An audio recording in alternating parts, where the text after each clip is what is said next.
نحمده ونصلي ونسلم على رسوله الكريم اما بعد۔ پچھلے سبق میں ہم نے سورۃ العلق پڑھی تھی، آج کے اس سبق میں سورۃ التین پڑھیں گے۔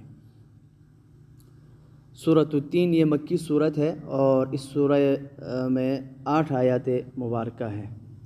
مکی صورت ہے اور اس میں 8 آیات مبارکہ ہیں۔ اعوذ باللہ من الشیطان الرجیم، بسم اللہ الرحمن الرحیم۔ گرین کلر والا جو حرف ہے اس کو موٹا پڑھنا ہے، اور جو بلو کلر جہاں دیا گیا ہے وہاں پہ قلقلہ کریں گے۔ قلقلہ میں آواز ٹکراتی ہے، اسی کو قلقلہ کہا جاتا ہے، اور قلقلہ کے 5 حروف ہیں: قاف طا با جیم دال، قاف طا با جیم دال۔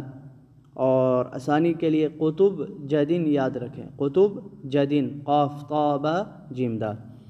بسم اللہ الرحمن الرحیم، والتین والزیتون وطور سینین وهذا البلد الأمین، لقد خلقنا الإنسان في أحسن تقويم ثم رددناه أسفل سافلين، إلا الذين آمنوا وعملوا الصالحات فلهم أجر غير ممنون، فما يكذبك بعد بالدين، أليس الله بأحكم الحاكمين۔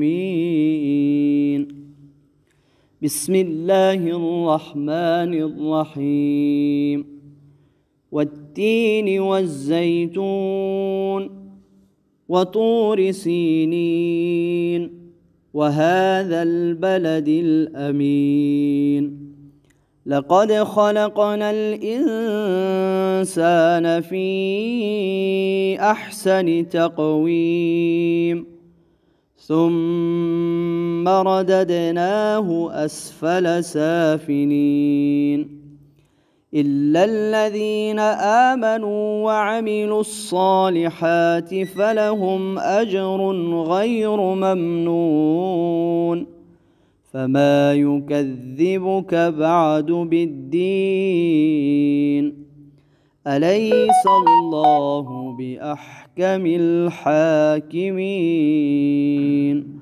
صدق الله العظيم۔